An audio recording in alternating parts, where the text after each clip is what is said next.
Imaginez un homme qui supplie l'État de l'exécuter, qui préfère mourir plutôt que de vivre enfermé. Cette histoire vraie va vous glacer le sang et vous questionner sur les limites de la justice.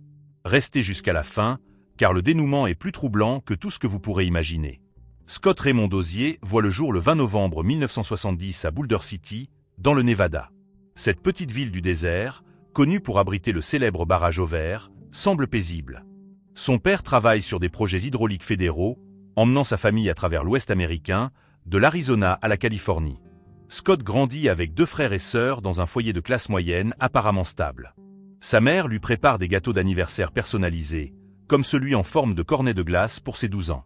La famille part en vacances ensemble vers le Midwest. Pour son entourage, Scott est un enfant brillant et charmeur, populaire auprès des filles et suffisamment doué pour intégrer le programme des élèves surdoués. Il excelle au football et possède un talent artistique remarquable, dessinant avec une créativité qui impressionne. Mais sous cette enfance idyllique se cachent des fissures inquiétantes. À l'âge de 5 ans, Scott subit un traumatisme dévastateur. Son grand-père, vétéran de Pearl Harbor et lieutenant-colonel de l'Air Force qu'il vénère, se suicide. Cette perte laisse une cicatrice profonde, même si Scott n'ira plus tard que cela l'ait défini. Pourtant, l'ombre de cette tragédie plane sur son histoire comme une question sans réponse. Au lycée, Scott révèle son côté rebelle. Il obtient son diplôme en 1989, mais non sans problème. Il commence à vendre de la marijuana et du LSD, attiré par l'adrénaline et l'argent facile. Ce n'est pas une question de nécessité. Sa famille n'est pas pauvre, mais plutôt une soif de liberté hors des règles établies. Le 1er janvier 1991, à 20 ans, Scott épouse Angela Drake, son amour de lycée. 1 an plus tard, il s'engage dans l'armée américaine, servant de novembre 1990 à août 1992 avant d'être honorablement libéré. Leur fils Ashton naît en 1993, mais le mariage s'effrite. Cette rupture marque un tournant décisif. Scott plonge tête première dans l'univers de la méthamphétamine, non seulement comme consommateur, mais aussi comme fabricant et dealer. Son charisme et son intelligence, autrefois des atouts, alimentent désormais une confiance dangereuse. Jeremiah Miller était un jeune homme de 22 ans au sourire chaleureux et à l'amour de la vie contagieux. Né en 1980, il grandit dans une petite ville d'Arizona, entouré d'une famille unie qui chérit chaque moment passé ensemble.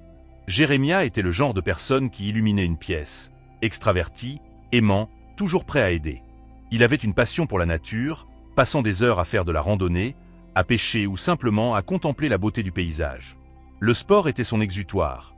Il jouait au basketball et au football américain avec un esprit compétitif, mais toujours avec le sourire. Jeremiah possédait aussi un côté créatif, se passionnant pour le travail du bois et l'aménagement paysager. Après avoir obtenu son diplôme en 1997, Jeremiah se fixe comme objectif de devenir instituteur spécialisé dans l'éducation spécialisée. Il étudie à l'Université d'État de l'Arizona, rêvant d'inspirer de jeunes étudiants, particulièrement ceux ayant besoin de soutien supplémentaire. Jason Green, surnommé Griffin par ses amis, était un homme de 26 ans à l'esprit agité et à la vie compliquée. Né en 1975, il grandit en Arizona où il navigue dans un monde pas toujours bienveillant. Ceux qui le connaissaient le décrivaient comme quelqu'un qui cherchait sa place, attiré par l'univers risqué de la drogue.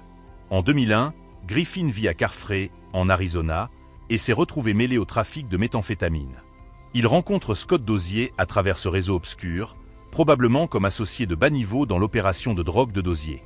L'été 2001, dans une caravane poussiéreuse près de la Carfrey Highway en Arizona, la vie de Scott Dozier en tant que dealer de méthamphétamine prend un tournant mortel. La caravane, centre improvisé de son opération, est isolée, entourée par le désert aride au nord de Phoenix. Jason Griffin Green, associé de 26 ans qui séjournait par faveur, était devenu un problème. Selon les procureurs, Green menaçait d'exposer l'activité de fabrication de méthamphétamine de Dozier à la police. Une trahison qui aurait pu détruire tout ce que Dozier avait construit. Le 27 juillet 2001, à l'intérieur de la caravane exiguë, Dozier affronte Green. La confrontation se termine par un coup de feu de Dozier dans la nuque de Green avec une carabine de calibre 22. Le tir unique et précis, destiné à faire taire définitivement la menace de Green. Dozier ne s'arrête pas là. Pour se débarrasser du corps, il emballe les restes de Green dans du plastique, lui cassant les 2 jambes avec une masse pour faire rentrer le cadavre dans une boîte noire. Il enterre ensuite le conteneur dans une tombe peu profonde dans le désert. Moins d'1 an plus tard, le 18 avril 2002, Dozier se trouve au motel Lacono, un établissement miteux du strip de Las Vegas. Jeremiah Miller, aspirant enseignant de 22 ans, arrive avec 12 000 $ en liquide, emprunté à un dealer d'Arizona pour acheter de l'éphédrine, ingrédient clé de la production de méthamphétamine. Cette nuit-là, Miller entre dans la chambre de Dozier, s'attendant à une transaction directe. Au lieu de cela, Dozier a d'autres plans. Il abat Miller, probablement d'une balle dans la tête. Seul dans la pièce, Dozier travaille à dissimuler son crime. Il utilise une scie électrique pour démembrer le corps de Miller, le découpant soigneusement. Il retire la tête, les avant-bras et les mollets de Miller, qui ne furent jamais retrouvés. Le torse, coupé en deux, est fourré dans une valise avec une serviette ensanglantée. Dozier conduit ensuite jusqu'au complexe d'appartements Copper Sands à l'ouest de Las Vegas, jetant la valise dans une benne verte. L'enquête sur le meurtre de Jeremiah Miller commence le 25 avril 2002 quand un agent d'entretien remarque une valise malodorante dans une benne, grouillant de mouches. À l'intérieur, la police trouve le torse démembré de Miller, identifié par 2 tatouages d'épaule. La découverte macabre lance une enquête qui pointe rapidement vers Scott Dozier. Un témoin raconte avoir vu un corps tenant sa propre tête dans la salle de bain de Dozier au motel, ainsi qu'une scie électrique. La piste mène à Phoenix où Dozier est arrêté le 25 juin 2002. L'enquête s'approfondit quand Gary Powell, ancien associé, révèle que Dozier lui avait confié le meurtre de Miller, admettant qu'il avait fait une erreur en laissant un tatouage sur le dos de Miller. Powell révèle aussi avoir aidé Dozier à enterrer un autre corps en 2001.